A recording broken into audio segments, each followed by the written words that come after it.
Hello, everyone. Sorry, apparently when I set up this stream, it sort of created it on YouTube and had people waiting. I didn't realize it worked like that. I thought it would only appear when I actually went live. But anyway, if there's anyone still watching, your patience has been rewarded. So today I'm going to be talking about a video that Braxton just released.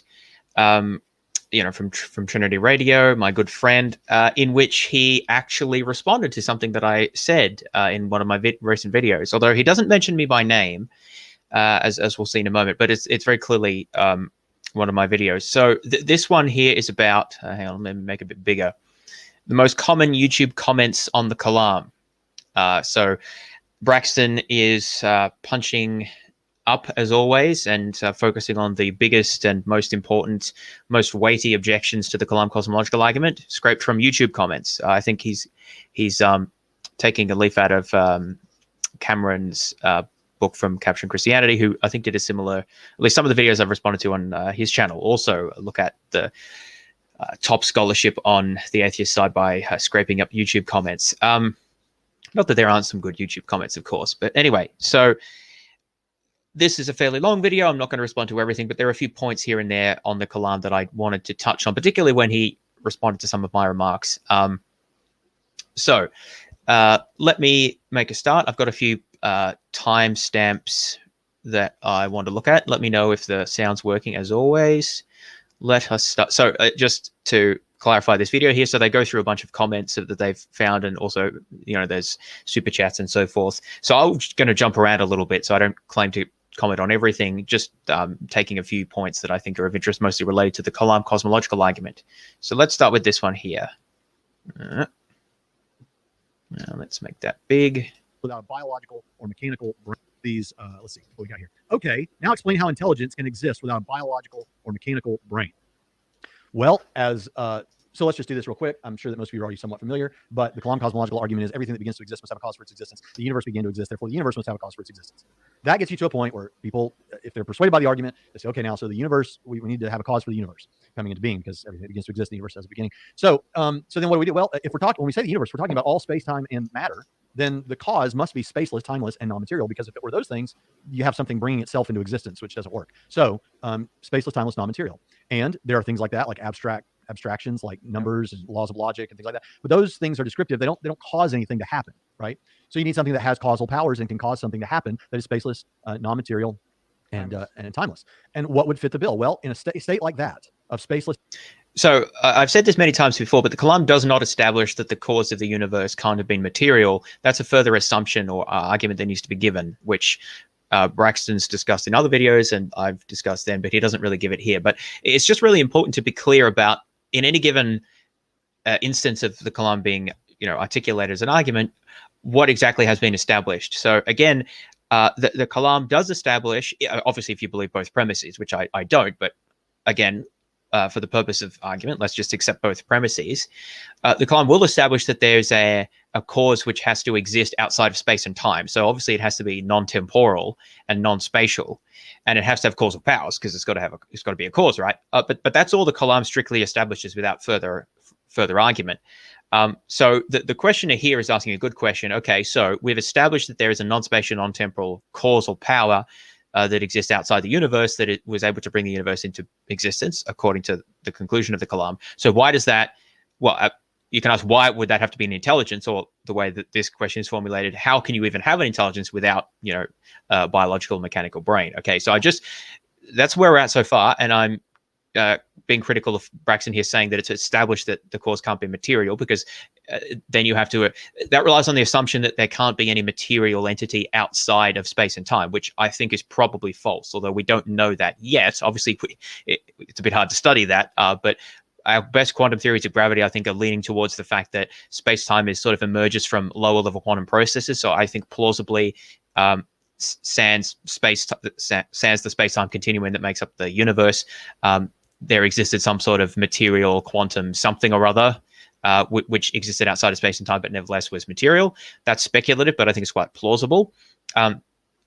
So that's not been established. But nevertheless, let's hear what Braxton has to say in responding to this comment directly. Timeless nothingness. and Craig doesn't say this, or at least doesn't say it much. I think I did hear him say it once, but I was glad to hear him say it because I've been saying it. I first heard J.P. Moreland argue this way, and Andrew Loki argues this way too.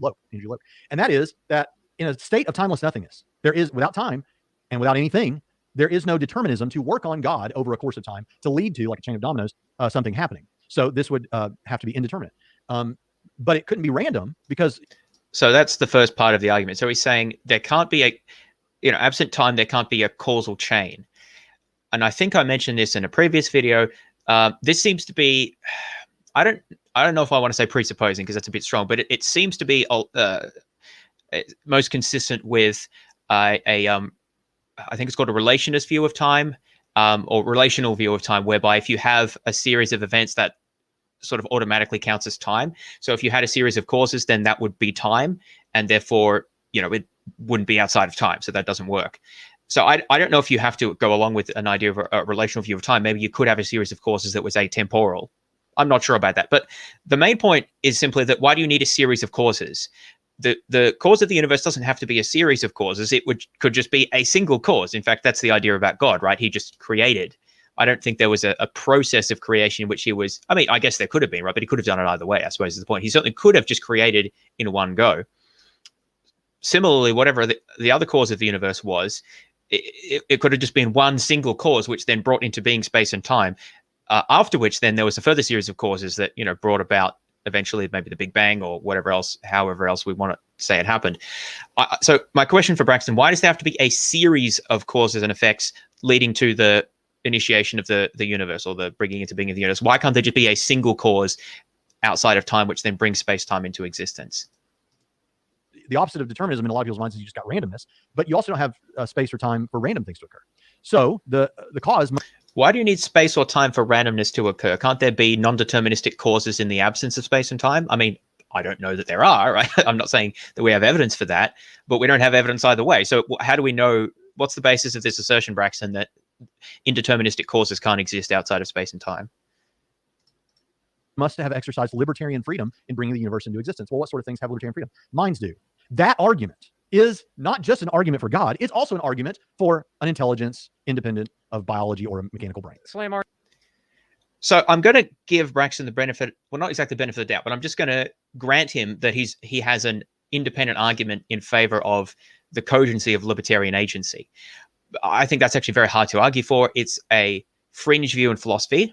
Now, again, just because it's a fringe view in philosophy doesn't mean you can't hold it, doesn't mean you can't defend it. But I think that is relevant if you're going to appeal to scholarship in other areas, which certainly Braxton does, and people like Craig do as well. It's, I think, worth noting that if you're defending a fringe view. And one of the reasons it's fringe is because I think it's very hard to make sense of libertarian agency, and there are lots of problems with it. I want to do more videos on this because I'm actually increasingly interested in this aspect of trying to understand cause.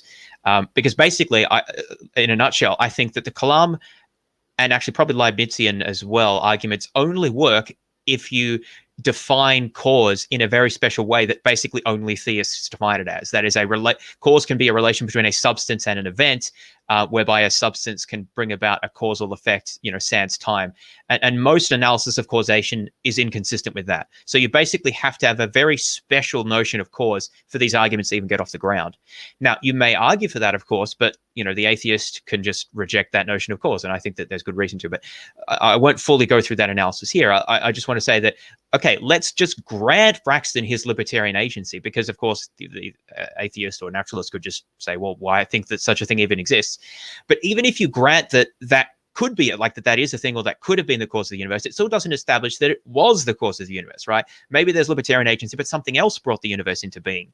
So it still hasn't been established how we can rule out other possibilities. And again, I feel like a broken record where I keep bringing these up. So if you think that maybe an immaterial mind brought about the universe, then why not some sort of immaterial animal-like agency which operates according to instinct but doesn't have rationality?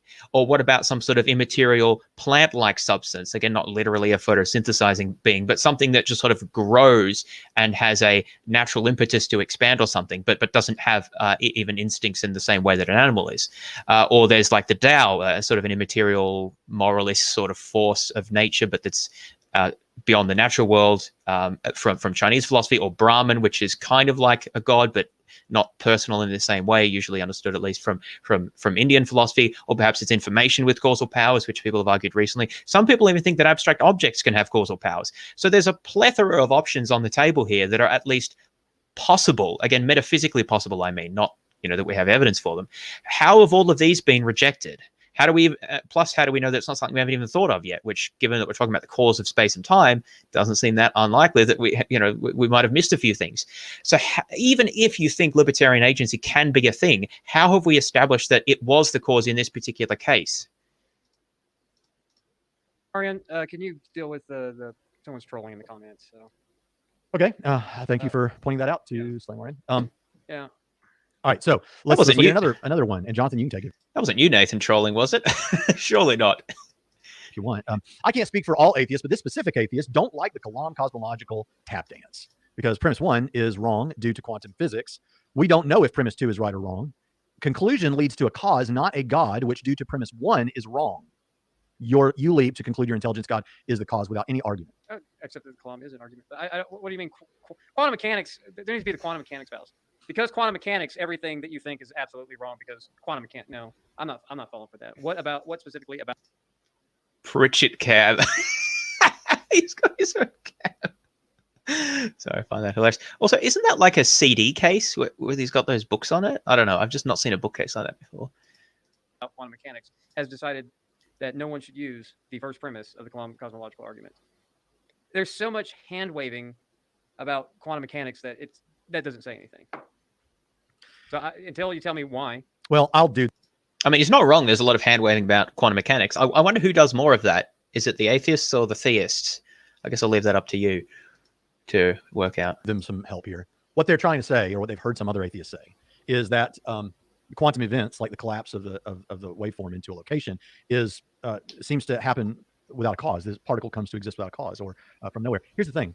Quantum indeterminacy is bizarre. I read several journal articles and a book on it last year called The Quantum Enigma. That thing is fantastic from Oxford University Press. See, this is an example of what I mean by, why does he say it's from Oxford University Press? Is that just a little detail? I mean, maybe he gave it to help us look it up, I suppose, but he could have given us the author. I mean, you can find things by the title, right? I think he said Oxford University Press because that's prestigious, right? And he wants us to know that he's quoting prestigious authors. This is what I mean before.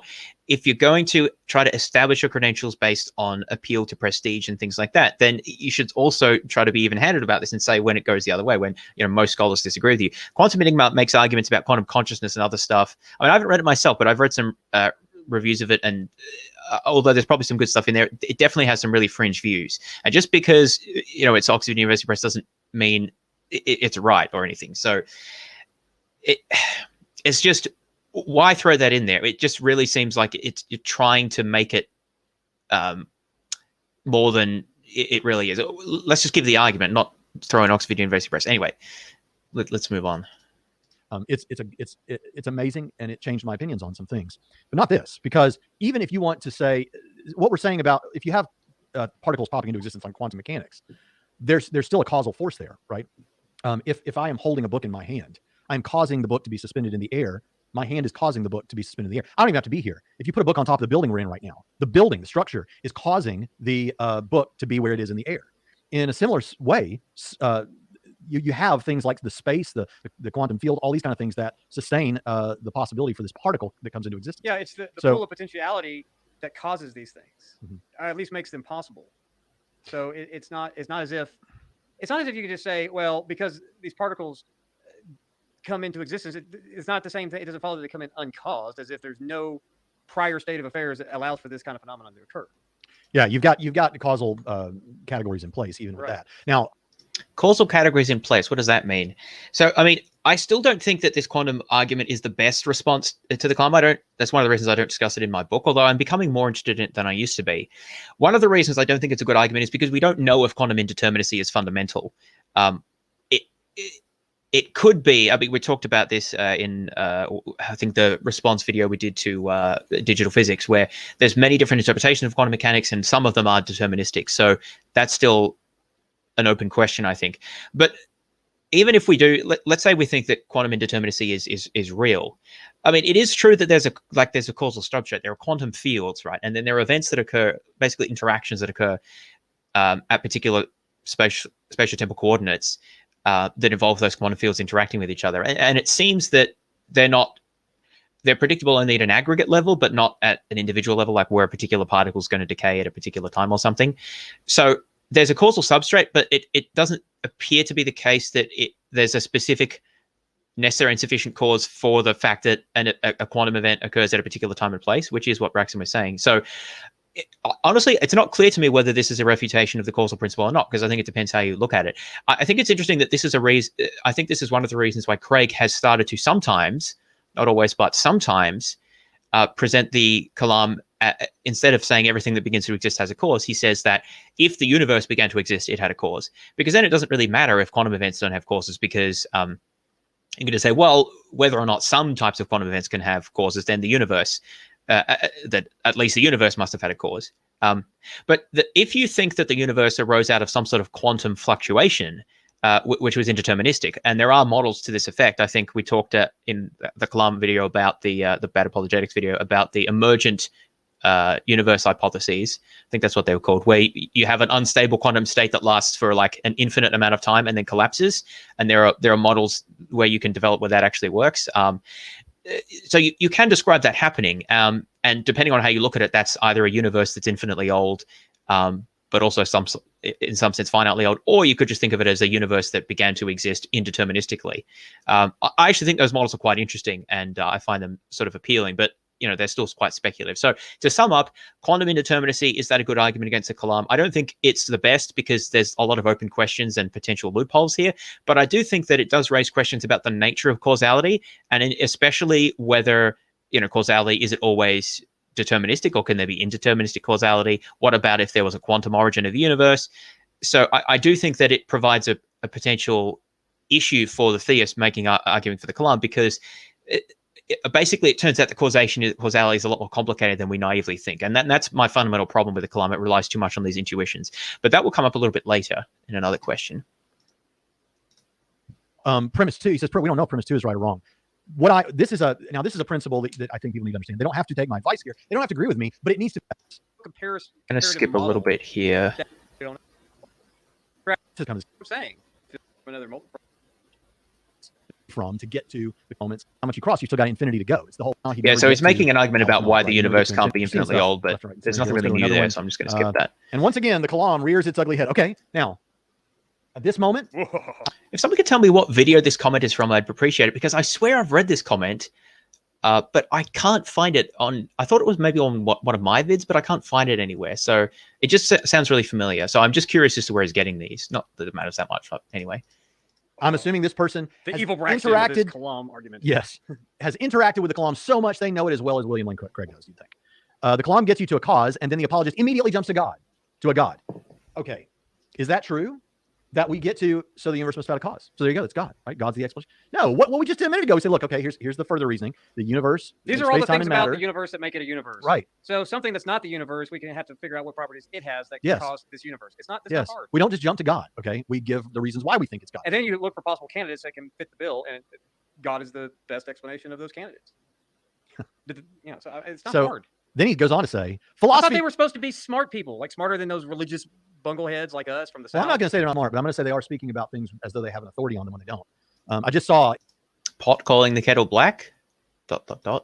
In looking for that Dillahunty clip I played earlier, I saw where somebody. I know that was a cheap shot, but never mind. Oh, and this is where he talks about me. Let me just jump back a second. Authority on them when they don't. I just saw in looking for that Dillahunty clip I played earlier, I saw where somebody made a response to me and Mike Winger talking about the Kalam some, and I was trying to see if I could grab his name real quick off the top of my head, but he makes, it's like the second video I've seen. I haven't watched all of it, but the last video he made about me, I watched all of it. It was a series of examples of him kind of agreeing with me, but then basically going man the whole time. But in the comments, you have like, I don't know what that means exactly. I mean, it may not be obvious to you that he's talking about my videos, but it's Jerry Photo. Yeah, it's pretty clear, because I just recently did one about him and Mike Winger, and I've done a previous several on him as well. And then there's something he says later that makes it absolutely clear. So, but Braxton, look, I'm a bit upset that you couldn't remember my name or, find it anywhere, but it's all right. I forgive you. We can still be friends. You can still come on and we can chat about this. In fact, that's a serious invitation. But so I just want you to know that all is forgiven. Okay. I know, my name is long and it's hard to remember.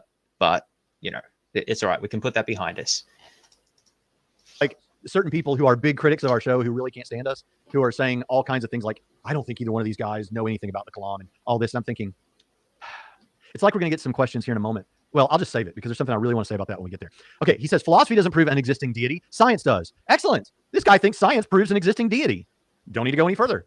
Okay, then, yeah. Praise God. You don't like the Kalam, but you believe in God. Step. But he doesn't believe in God. What he's trying to say is, if there was a way you were going to prove a deity, it would be through science. Why? If you no, That doesn't even make any sense. that's the dumbest thing you could have ever said. And on YouTube, this goes back to things that we have repeatedly said beyond our rants of scientism. Just you have the tiniest thought world that I can't take you seriously if you think the only way to know anything is by science, which itself is not a claim that can be justified and demonstrated by science. Slam RN says, wait, I thought the Kalam was there is a universe, therefore God. No? That's how you Well, get I thinking. think, yeah, I'm like, there's a universe. You're of God. granted. So I'm fine with that because That's sort of the Leibnizian cosmological argument, actually, but that's not what I want to focus on here. There's a bit that's really good we're getting to. you know, everyone's heard, right, here comes the Kalam, then just skip to that. It's one of the reasons why I don't like these debates over and over and over again, where they just rehash the same things talking points you've already heard. No, you know what's coming, so you better bring something, you know, Yeah. otherwise just skip to the end. And then he actually had more in this comment. I just cut out the relevant part because he had a lot to get through. But he says, tell me, how do you get from here it comes. Are you ready? Mhm. This is the thing. Are you ready? This is big. Wait for it. I mean, there's a lot of things here, but this is the principal thing I'm trying to get atheists to stop saying. How do you get from there's a cause to the cause is the Abrahamic God? This shows me when someone says this, okay, there's a couple of problems here. He says, and once again, the Kalam rears its ugly head, indicating to me he's had so much of the Kalam, he's sick of it. But down here, he informs me that he has not thought deeply about how apologists use the Kalam. We don't use it to get to our specific God. We use it to show that a God consistent, it's not inconsistent with Christianity, exists. Then we provide further arguments that are not the Kalam to get you to God, namely the resurrection or something like that. Yeah. Or to show that it's a moral God, the moral argument, or whatever else. That's how it's, look, when you say, oh, you just jumped from there's a cause to the God of Christianity exists, or in this case, an Abrahamic God. That's not what we're doing. Please stop saying that. Or at least when you say that, say, I know that this bald guy on Trinity Radio thinks it's dumb when we say this. I won't say dumb. Ignorant. Anyway, All right, so he's pretty clear here. Braxton's quite clear here. Apologists don't use the Kalam to try to get to a specific God, and they particularly don't say that you can get to an Abrahamic God from the Kalam. All right, he's very clear about that. Now, if anyone's watched my video that I did on Mike Winger, which interestingly Braxton specifically mentioned here, they may be wondering some things at the moment. So let's jump to that just now so we can see something else that's been said. I think the Mike Winger video might be slightly older. I'm not sure, but I mean, it doesn't matter because Braxton was aware of it. So let us see what is said here. Now, I will grant Braxton isn't the one talking here, but he is nodding along to what Mike Winger is saying. So remember, Braxton just said very definitively, apologists do not use the Kalam to establish a particular God, and especially they don't say that you can get to the Abrahamic God from the Kalam. Now, let's see what is said here. or can be for Christian theism.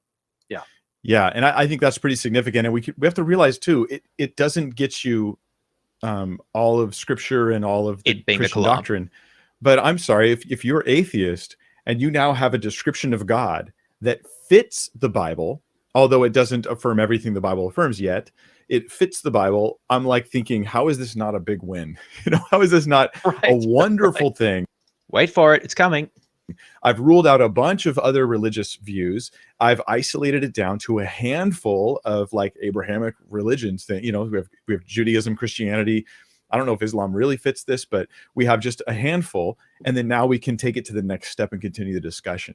And also when we bring evidence to use, I've isolated it down to a handful of like Abrahamic religions. We have Judaism, Christianity. I don't know if Islam really fits this, but we have just a handful. And then now. Did you get that?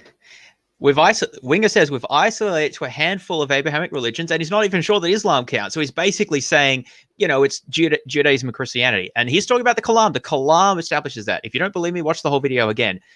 That's what they're talking about here. So here, Winger says the Kalam can get you to Abrahamic religions. It can somehow rule out the other ones, and it probably rules out Islam as well because it's maybe not inconsistent with that. Braxton's nodding along, does not disagree at all. Now, let's jump back to and remind ourselves of what Braxton just said in the video that the more recent video that we are watching. Share audio, yes. Just gotta make sure I share the right one. Here we go again. Let's remind ourselves. So can the Kalam get you to the Abrahamic God? Please stop saying that. Or at least when to get you to God, namely the resurrection or something like that. Yeah. Or to show that it's a moral God, the moral argument, or whatever else. That's how it's, look, when you say, oh, you just jumped from there's a cause to the God of Christianity exists, or in this case, an Abrahamic God. That's not what we're doing. Please stop saying that. Or at least when you say that. Oh dear. So my question for Braxton, can the Kalam get you to, let's say, the Abrahamic God without, further resurrection or whatever type arguments? Is the answer yes, like Mike Winger says, and you apparently enthusiastically agreed with nodding along and not disputing? Or is the answer no, as you've told us here? Now, honestly, I'm kind of happy with either answer. I mean, I think it's wrong that it can get you to the Abrahamic God, but if you want to argue that, you can defend that, sure. But it would be the thing is, if you're going to be so agitated about atheists being so silly and not understanding the argument and not understanding how apologists use the argument, at least be consistent with yourself about what you say about how apologists use the argument. So this was unfortunate, I think, especially because Braxton explicitly mentioned that very video he did with Mike Winger in this very conversation. So you can't say it's like he wasn't aware of it or it slipped his mind or something. So yeah, that was interesting. Say, I know that this bald guy on Trinity Radio thinks it's dumb when we say this. I won't say dumb, ignorant. Anyway, it's like dumb. It's not like a personal.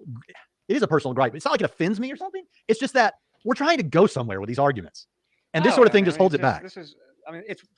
I agree. It does hold it back when you make inconsistent arguments about what the Kalam is supposed to do, depending on what's convenient at the time. Let's pick something and go with it. I mean, see, there's one out here which maybe Braxton could say, well, look, he didn't actually say that. Okay, Mike Winger saying it. But then what does that tell me about your intellectual credibility? If Braxton's intellectual credibility, if he's going on with Mike Winger and Mike Winger is saying something that he vehemently disagrees with, we saw how animated he was here, and won't say anything about it. I mean, how often might he do that if there are other Christians or scholars or whatever that he talks to who disagree with him about something that he thinks is very important and is kind of critical to the argument? It's not like a small detail here, and won't say anything about it, and in fact nods along enthusiastically. I know. I mean, I've ranted about this publicly before on Trinity Radio. We spend too much time on atheists who aren't worth the time. Atheists are worth the time. People are worth it. They're image bearers.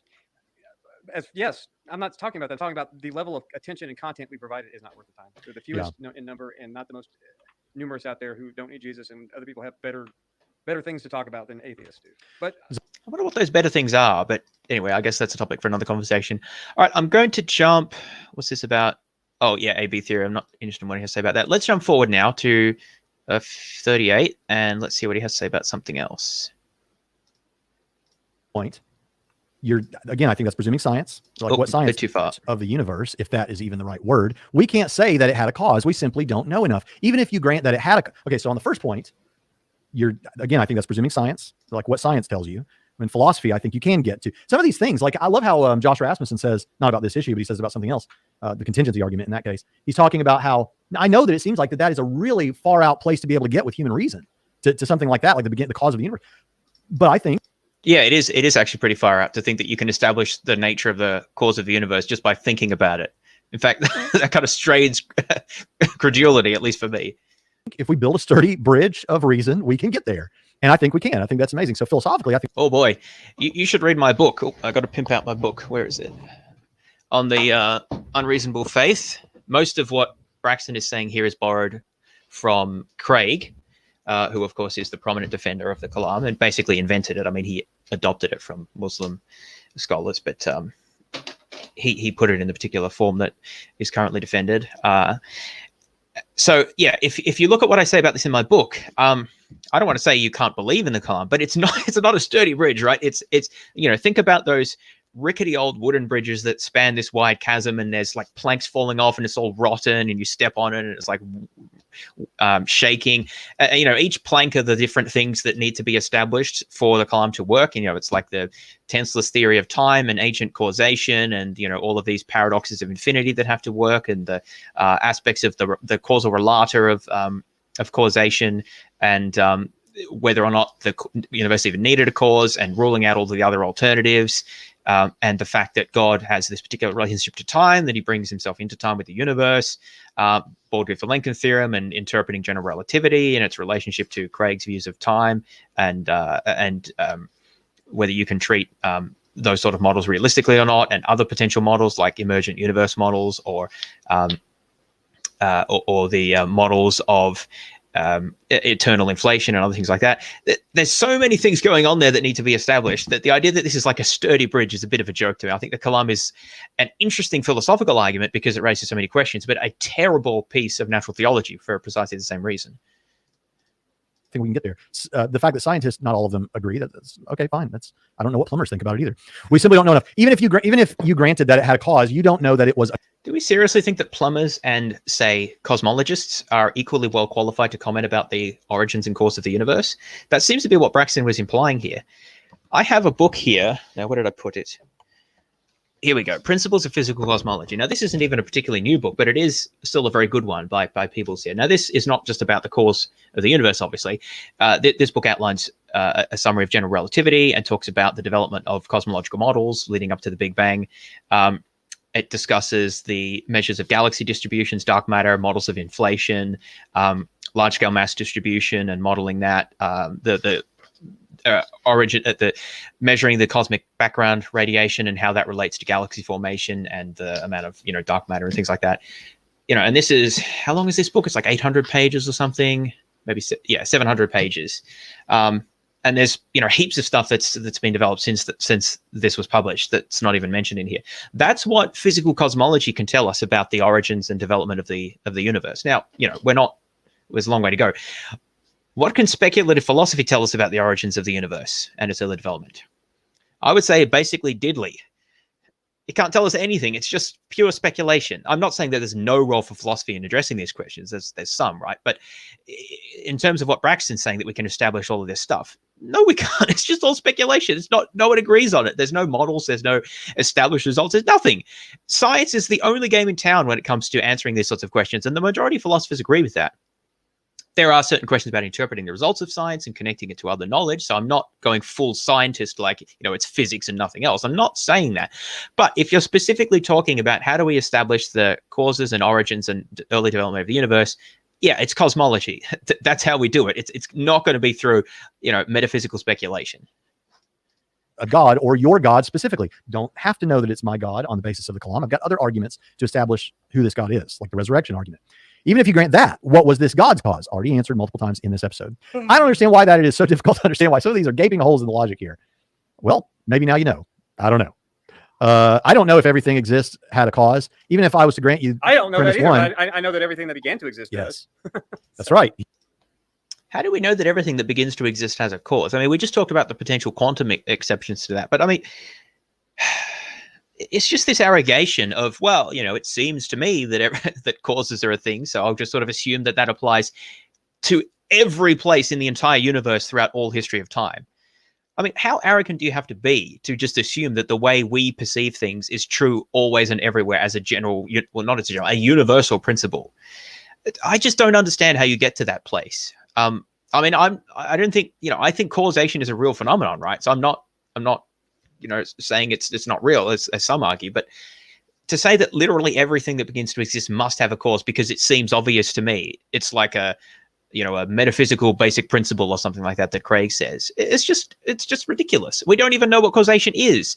In multiple videos I've shown the Stanford Encyclopedia articles that talk about this. There's widespread dispute about the nature of causation, models of causation, the causal relator, the metaphysics of causation. It's disputed, it's complicated. But then Pritchett's just like, yeah, I know that everything exists to have a cause, that had a cause. Yep. that's just, I know that. where's the skepticism? Like, where's the critical? I'm not sure. Like, what's the evidence for that? There's just none of that here, and that I find really frustrating because that's important value to me, an intellectual virtue of critical skepticism. He messed up premise 1 again, like your church caught. Even if I was to grant you premise 1 that they did, that still doesn't get you to God. Just because something may have a cause doesn't mean that God or an intelligence is the only answer to the question of what is the cause. So we've laid that out. Here's something the other guy that did the response to me. So that's me. I'm the other guy, and that's very clear from what he's about to say here. About the Kalam, this was the part that I saw. He says, he had me talking to Winger about how other things that have been posited that are spaceless, timeless, non-material, and all that. And Winger said maybe a teapot. Well, Dillahunty has said before, universe creating pixies, and so I mentioned that. Winger then says, well, hold on a second. Pixies are like physical and material and in space. And I said, oh, but these are special pixies. And I laughed. And the guy pauses it and he's like, look at them laughing at the idea that pixies could create the universe. And he's like, of course, I don't believe they did either, but they should laugh at their own belief. It's like that. It's only normal to, that's been normalized to them. That's why it's funny. I'm not laughing at the notion that pixies created the universe. I'm laughing at the idea that once you say they're special pixies because they're spaceless, timeless, non-material, have minds, all these kind of things, you've just described God. You're just describing God and calling God a pixie. In your debate, though, you need to Occam's razor off of you. All right. So this wasn't the most profound point that I think I made in that critique. However, I do think it's an important one. So I want to respond to that here. So the Pixie point, right? Obviously, I don't think pixies created the universe. But the question is, do we have, absent the resurrection argument or whatever, do we have more reasons to think that the universe was created by an all-powerful, all-knowing, omnibenevolent, triune God? Or even throughout the triune, if that offends you, because it seems to offend Braxton mentioning that. But the omniproperty God, or pixies, obviously, immaterial pixies. So I contend that we have essentially the same reasons. In fact, possibly more reasons on behalf of the pixies because they don't have the omniproperties, although I don't want to push that too far. But let's just talk about the pixies. So first of all, are pixies the same as God, which is what he's saying, if they're immaterial pixies? Well, clearly not. Okay, so let's think about this. So for two things to be identical, they have to have all of the same properties. This is Leibniz's law of the indiscernibility of identicals, okay, that apologists usually like to bring up. So let's think about, are there any properties that differentiate immaterial pixies from an immaterial mind? Well, there are many properties. For a start, pixies have wings, as we all know. Now, of course, these are immaterial wings. Perhaps they represent their ability to appear, manifest at different points in space or something like that. Just like we say that God has some sort of metaphorical hands and so forth, or voice. It talks about this in the Bible. So can we say that, pixies have metaphorical wings, that it's not literally a physical wing, but it's an aspect of their identity that's represented in a sort of an immaterial wingness. So, but God doesn't have that. God's never depicted with wings in the Abrahamic traditions or in generally other ones that I'm familiar with. So there's already a difference there. But that's not all we can say. Pixies are mischievous. We know this. They like to play tricks on people, but God's not mischievous. So that's another difference. Also, God is all-knowing, but pixies aren't all-knowing, that they only know some things. Also, pixies are not all-powerful. Now, they may have the power to create a universe and maybe to play tricks on people, but they don't have all power. So they're not as powerful as God. They're also not omnibenevolent, as we've just established, because, they're mischievous. Also, the point about Occam's razor that Pritchett mentioned. So when I say that there are multitude of pixies, I don't mean that there's like separate pixie substances. Okay, what I'm saying is that there is a single pixie substance, a single essence that pixies share. That's a single unity. But within that, there are multiple pixie persons, which are all manifestations of the underlying pixie substance. Just like in the Trinity, there's one God with multiple persons. So as there are multiple pixie persons within the substance of pixie, and that makes another difference between pixies and the triune God, because the number of God in the Trinity, or the number of persons in the Trinity, is 3, which we know is the only immeasurable number, whereas the number of pixies in the pixie substance is, well, I don't actually know, it's unclear, but it's more than 3. It's a large number, but a measurable number though, and unlike the triune God, which is 3 is immeasurable. So we've got lots of differences between pixies and God. So they have wings, immaterial wings that are sort of metaphorical, but still part of their essence. God doesn't. They're not omniscient. They're not omnibenevolent. Actually, they're mischievous. They are more than 3 in number, and they also, I've forgotten, wasn't there another difference? Oh yeah, they're not all powerful either. They only have restricted causal power. So there's lots of differences between the pixies and the Pixie hypothesis and the triune God hypothesis. So you can't say that they're just the same thing, because from Leibnizian Leibniz's law of the indiscernibility of identicals. If two things have different properties, then they can't be identical. And so it follows logically and inescapably that the hypotheses are separate, which means that we have to assess which is more plausible. And absent a resurrection argument, it's not clear to, or something similar, it's not clear to me why we should prefer the triune God hypothesis over the Pixie hypothesis.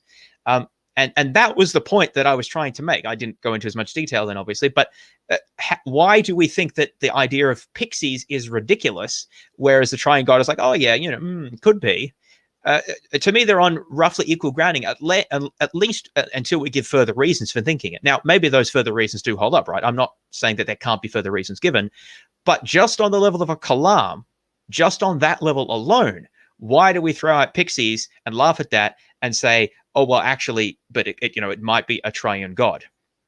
I don't see that there's anything ad hoc about what I've said, because these are fairly standard notions about Pixies. The other thing I've said is, well, that obviously they're immaterial and Pixies that are outside of time. But of course, that's the same thing that the theists are doing. They're taking the idea of a mind, which we're familiar with, and saying, well, it's actually a special mind outside of space and time. And in fact, perhaps they're doing more because they're saying it's all powerful and all benevolent, and we don't know of any minds like that. So, if they can alter properties and make these arguments, then why can't the Pixie theorists do that? So my question here is, on the basis of how I've articulated the hypotheses, why should we prefer, at least on the basis of the Kalam per se, not other arguments, why should we prefer the triune God hypothesis over, or the Abrahamic God hypothesis even, over the Pixie hypothesis? So I'd be very interested to hear what Braxton has to say about that. Yeah.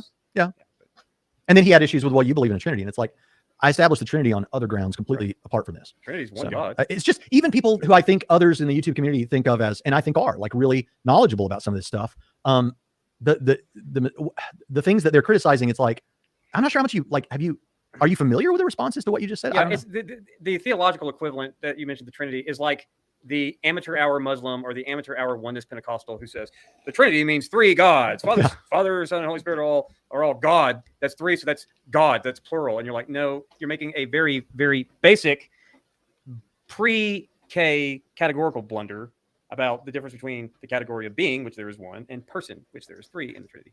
Yeah, I don't recall saying that there are three gods in the Trinity. My point was simply that there are additional hypotheses that are made that are kind of a bit strange or different about the nature of the Trinity. And if we can say that about the Creator, then why can't we say that about one hypothesis of the Creator? Then why not another? Just as you can have three persons in one being, why not multiple Pixies in one Pixie being? So it's an analogous argument here. That's a basic. I mean, by the time my kids started kindergarten, they understood the difference between, because I would talk to my kids about the Trinity, and I'd say, do you understand what the categories? Do you understand being? Do you understand person? I'm a person, you're a person. And they instantly, my kid, but maybe my kids were cut above everyone else's, which could be, but they understood that. They've never had a problem, and they've never made a simple. Do you understand being? Who was that philosopher who wrote a whole massive book on being that no one understands? It was like the German guy. I forget his name. Someone will remind me. But do you understand being? I would say no, we don't understand being. It's a very tricky concept philosophically. I mean, I guess Pritchett. Well, Heidegger. Thanks. That's the one. We know from the end of the video. Maybe I'll play it. That Pritchett is several cuts above the rest of us. In the smarts department. So maybe his kids are as well. So they've nailed the concept of being, and it's just, straightforward, no issues, fully understand that, got it nailed. And all the philosophers who've been trying to understand it for the centuries are just smooth brains, but okay. Pre-K categorical error ever again about the Trinity. But you'll hear paid apologists make that. Mokin7 says, your debate with Dillahunty has two L's, by the way, happened years ago. Yeah, okay, I don't actually care about that. Let me now skip ahead to, that was the Pixies. Okay, 57 is the next bit. Yes. On the Kalam, which I think is great, Ivan J asks, what do you By the way, Ivan J, no idea who you are, but awesome profile pic there. say to the objection that just because the universe consists of time, space, and matter doesn't mean they couldn't exist before it? So when we say universe in this context, we're talking about all contiguous physical reality. Mm-hmm. That's why when we say universe, we're talking about if there's a multiverse, the whole thing, not just when people say our local representation of the universe. So all contiguous physical reality is a little bit unclear there. If contiguous, you mean like spatially and temporally contiguous, then I'm happy with that. That's basically all of space-time, and that's a standard view about what would count as the universe. That's beyond our observable universe. That's sort of everything connected, within space and time. But note that does not rule out materiality outside of space-time. like some sort of primordial atom or quantum fields or something like that, which is the point that I keep making, and apologists don't seem to realize that. Oh, that's an unfortunate pause position, but don't seem to realize that unless you just assume that material has to be inside space and time, then it's not established that you can't have a material cause outside the universe. Now, I would say that there are interesting debates about what it means to be material. I was just reading about this in this good book here, which I've plugged before, Introduction to Metaphysics. Well, it's just called Metaphysics, an introduction, but it's an introduction. And some people saying to be material is just to exist in space and time. And sort of by that definition, then anything that existed outside of space and time would be immaterial. But I mean, for me, that's not really a big deal, because I could say, okay, so I think that there are possibly some types of physical substance that exists outside of space and time, so we're not material by that definition. But I mean, I'd probably just then reject that definition of materiality and say something else. I don't know, want to proffer precisely what a definition of materiality is. Another definition actually relates to the idea that it's something that can be described using physical laws and that doesn't have a fundamental that doesn't have fundamental like mental properties or something like that. So like irreducible consciousness wouldn't be material. So that's another possible conception. Anyway, I just sort of gesturing at the fact that there are disputes here about exactly what counts as material, but unless you're going to assume that there can't be materiality outside of space and time, which I think is not substantiated, then there's still a very open question of being able to have a material cause of space and time. Okay. When we say universe, we're talking about the whole thing. If there's a multiverse, that anywhere you find time, space, and matter, That's what you mean. that's part of the universe. We're calling that the universe. So there could have been time, space, and matter prior to This our universe. local representation of the universe. Yeah. But that would be a further aspect of contiguous physical reality that still needs an explanation in precisely the way that the universe does. Now, I do like Dr. John Bloom at Biola. He's the archaeologist / physicist, 2 doctorates. And how cool is that in archaeology and in physics or whatever? Smarter than either one of us. He does like to posit some idea in the sense of time, some sort of divine metatime instead of divine timelessness. And I don't know what he's talking about when he says things like that, really, because it's to hear him talk is he's on that other level that we're not on.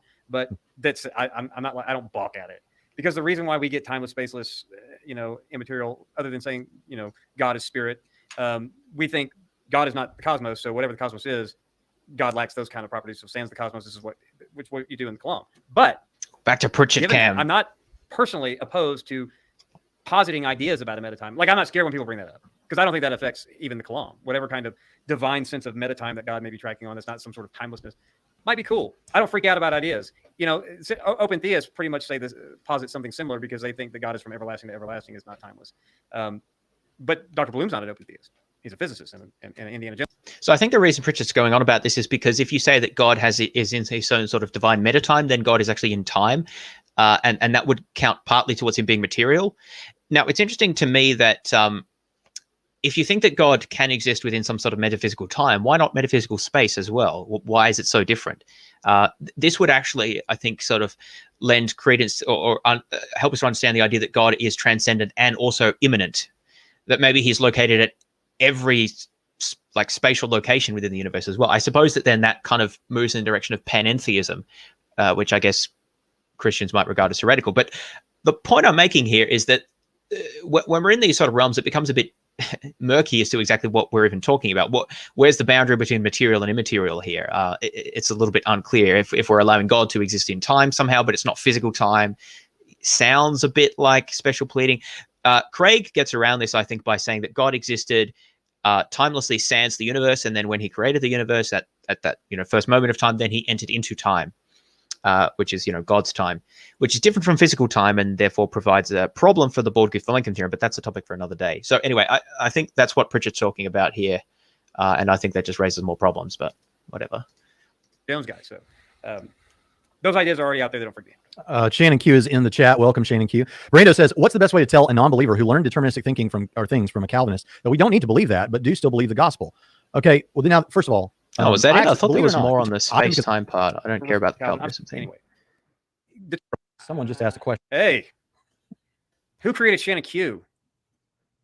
That's actually a question that has a meaning to it. More so In what sense of created? Right. In one sense, her parents created her. Right. In another sense, biology created her. But in a you can see there's a really top-notch, hard-hitting apologetic content there.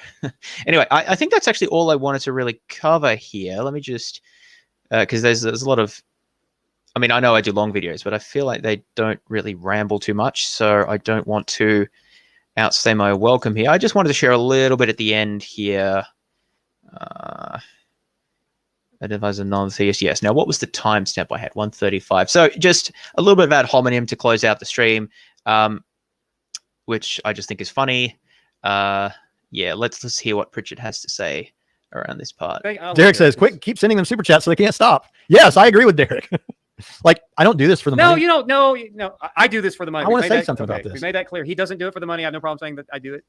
Pine Creek recently said, I hope he clips those things out and says, "See, he only in it for the money." That's why I say stuff like that. well, Pine Creek said just a couple, maybe this week, I think he said, Braxton, he said, "Oh yeah," someone asked him, "Do you think Braxton's just in it for the money?" He's like, "Oh yeah, he's in it for the money." Because now I do think he actually believes all this stuff, but he's in it for the money. Yeah, I'm actually not in it for the money, but if you send me money, I won't send it back. Oh, does it mean YouTube or Christianity in general? Like, Who knows? I mean, everyone's got to have a job to pay the bills. Braxton believes this stuff. He's fortunate enough to be president of a seminary and be able to have a YouTube channel for which people throw money at him for reasons that escape us. What's the problem? That's just hating. That's just hater. This is being a hater. Silly. Yeah. Well, okay. Looks good. I like Thanks, to feed everyone. my kids, so I do things for money. Don't give me any more super chats because we're going to shut it down. Problem. That's just hating. That's just hater. This is being a hater. Silly. Yeah. Well, okay. Looks good. I like Thanks, to feed everyone. my kids, so I do things for money. So he's just like, okay, we're moving on. Which is just like, I do things for money, all right? I've got kids, okay? So I do things. What things do you do for money? It's just like, well, you got something on your mind. Oh dear. Don't give me any more super chats because we're going to shut it down. I don't understand why that's such a bad thing. You do give super chats Still after goes like- on about it. Food, shelter, and clothing. Yes. Whatever you do to provide food, shelter, and clothing, part of it's you do it for the money. I was going to say, if And we love what we do, but money's nice. I was going to say, You do it for the money. I was going to say, if And we love what we do, but money's nice. I think that's what the Catholic Church said, back in the day. Well, we love tending to Christ's flock, but the money is nice, donate here to, as soon as the coin and the copper clings, the soul from purgatory springs, as they do say.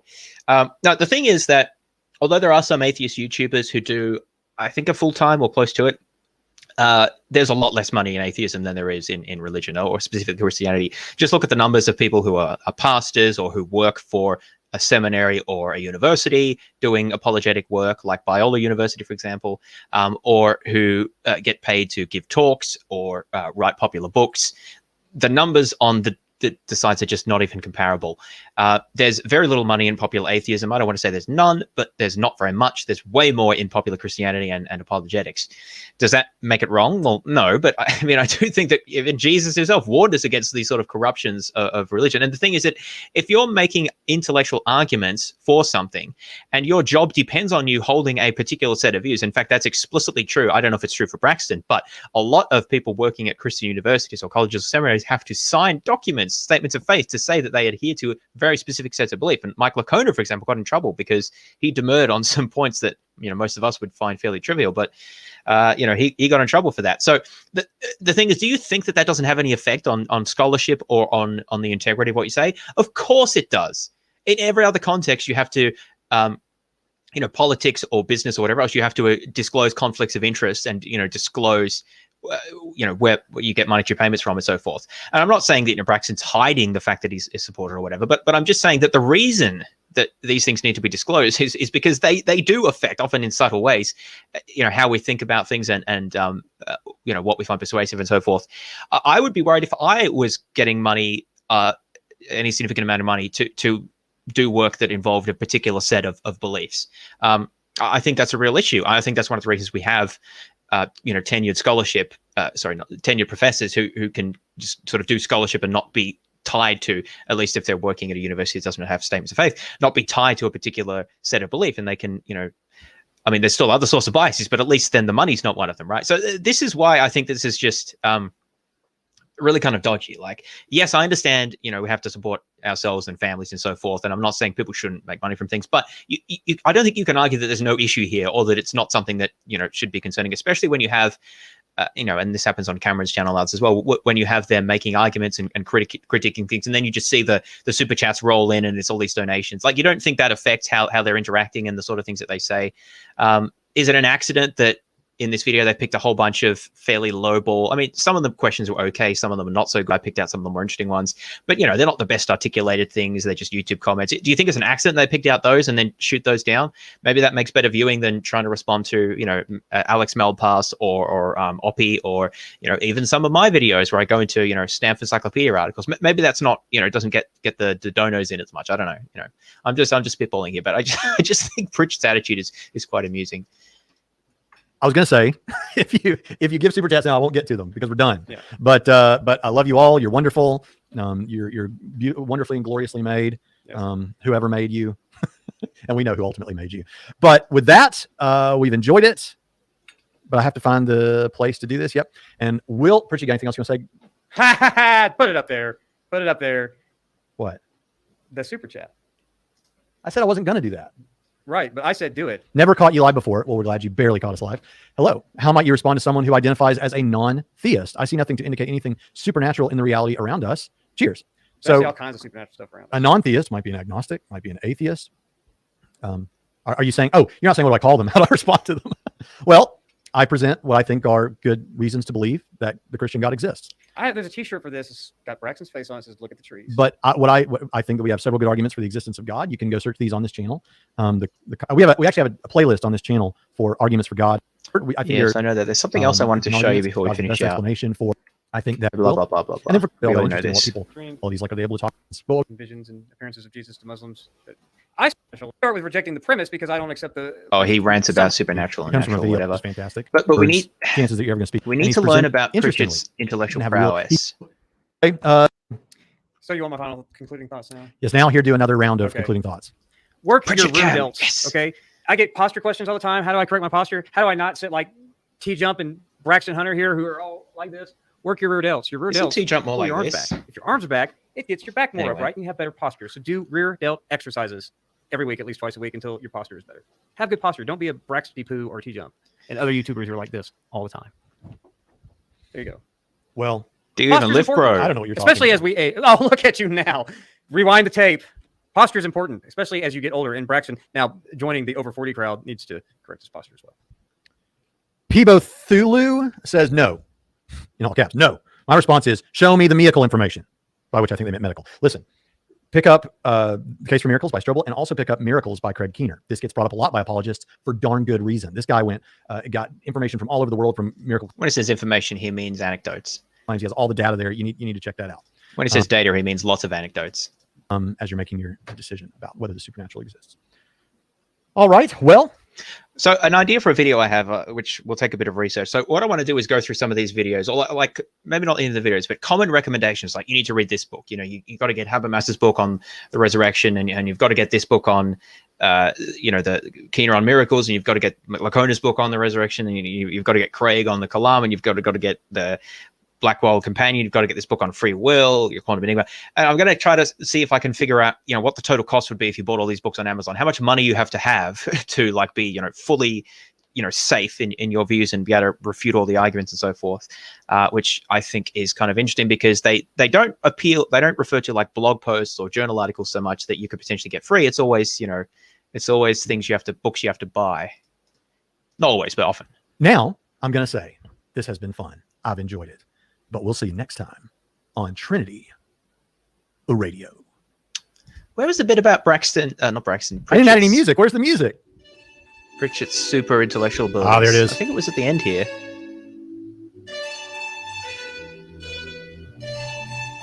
No problem, Peebo Thulu.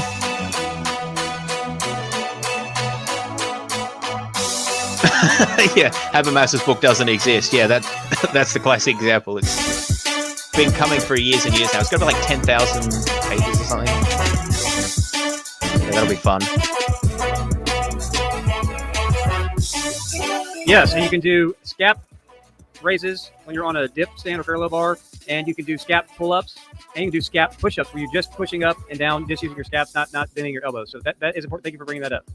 So there's other exercises. You can check all that stuff out on Theology Deep Fitness and talk about that. So, but yes, scap exercises, whether it's a push-up, hang from a bar, and do scap pull-ups where you just dead hang to scap, which is a slight bit of motion, or you can do. Let's see what else is there. There's the push-up variation, or on a dip stand, you can work. Here we go. Doing scap dips. So those are some great exercises. that Braxton should avail himself of. By the way, since we're talking about IQ in the chat, let me just tell you, I know what mine is, and I'm fine with it. I'm happy with it. It's above that. Wait, we're still talking about IQ? I thought we were not talking about something else. Okay, never mind. But Pritchett is in the genius category. And Dan Barker, who I debated last year, is in the, I think it's called the Prometheus Club or whatever. You have to have like 167 IQ, which is crazy. I don't have that. Pritchett doesn't have that. He's not far.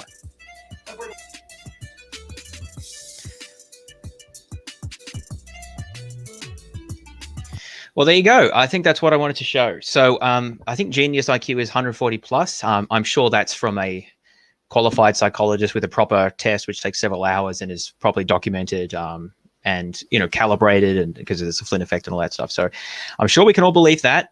Self-reported IQ scores, as we know, are very reliable. It's also very important to know what someone's IQ is, because that tells you a lot about whether their arguments are good. So, but, you know, Braxton is happy with his IQ, but it's above average, so you can be sure of that. But he's comfortable with what his is. So you can be sure that you're watching really hard-hitting, cutting-edge, top-notch apologetics material here. So let's just summarize before I finish up, and I've got to finish reading Loke's book for the stream tomorrow, which I'm sure you're all looking forward to. The key points of this video, which was mostly about the Kalam, are that we talked about how you can have an intelligence without a brain. So we talked about the issue of, you know, whether we think that agent causation is even cogent, like a cogent idea, and even if it is, how do you know that an agent caused the universe, it wasn't something else? We talked about the idea that, well, don't apologists just jump to God without looking at other possibilities for the cause of the universe. And we saw that very interesting comparison of Braxton here vehemently and very animatedly denying that apologists jump to an Abrahamic God or use the Kalam itself to establish an Abrahamic God, while at the same time seeing Braxton nod away and not in any way disagree with Mike Winger when he said the exact opposite, that the Kalam can get you to an Abrahamic God, and maybe even ruling out Islam, which is really the other main Abrahamic religion apart from Judaism and Christianity. So I'd be very interested to know, that's an open question to Braxton, which of those is it?